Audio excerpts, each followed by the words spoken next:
la volonté politique de mettre en œuvre une PSDC ambitieuse a disparu de l'ordre du jour de l'Union pendant plusieurs années à la faveur de changements structurels, conjoncturels et stratégiques intervenus dans les années 2000.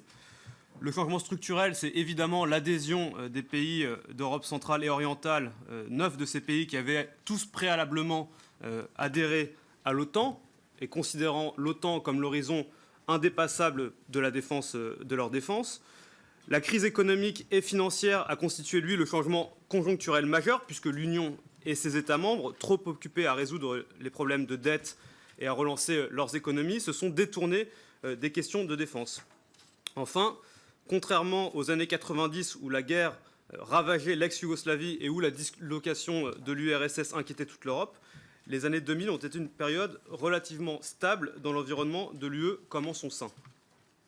Si les questions de défense sont aujourd'hui en tête des priorités de l'Union européenne, c'est évidemment parce que l'environnement stratégique et sécuritaire de l'Union s'est considérablement dégradé. Je rappelle qu'en 2003, dans une des propositions qui avaient été formulées par l'Union européenne, dans une vision stratégique, l'Europe avait pour ambition d'être entourée quelques années plus tard d'une ceinture d'amis. Force est de constater que 15 ans plus tard, cette stratégie a échoué et que c'est plutôt d'une ceinture de feu dont l'Union est aujourd'hui entourée. Et donc l'Europe est aujourd'hui confrontée à une multitude sans précédent de crises déstabilisant son voisinage immédiat, la Syrie, évidemment, l'Ukraine, le Sahel, dont les répercussions se font sentir jusqu'à l'intérieur de ses frontières.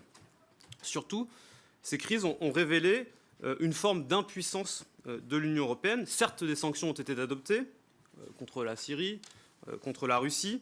Quelques missions militaires ont été lancées, mais ces dernières ont été largement financées par les États membres, qui tiennent également le premier rôle dans la résolution des crises qui frappent le voisinage européen.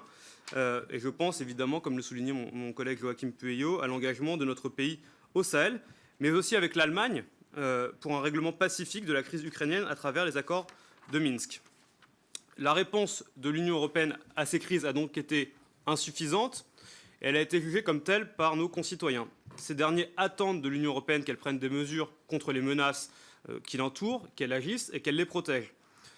Celle-ci doit répondre à ces attentes, sauf avoir sa légitimité, déjà entamée par les crises de ces 15 dernières années et par le Brexit, ça fait bien encore. Tant les institutions européennes que les États membres ont su prendre ces derniers mois la mesure de cette attente. Le président de la Commission et la haute représentante ont initié une dynamique en la matière. Le premier en inscrivant son ambition pour la défense européenne dans son programme politique et en dépêchant notamment dès février 2015 un conseiller sur les questions de défense et de sécurité en la personne de Michel Barnier. La seconde en déployant une stratégie globale pour la politique étrangère et de sécurité en juin 2016. Puis en août de cette même année 2016, la France et l'Allemagne, rejoints ensuite par l'Italie et l'Espagne, ont proposé un pacte européen de sécurité, appelant notamment à une coopération européenne accrue entre les États membres en matière de défense, au développement de nouvelles capacités de défense et au renforcement du caractère opérationnel des capacités militaires dont l'Europe dispose.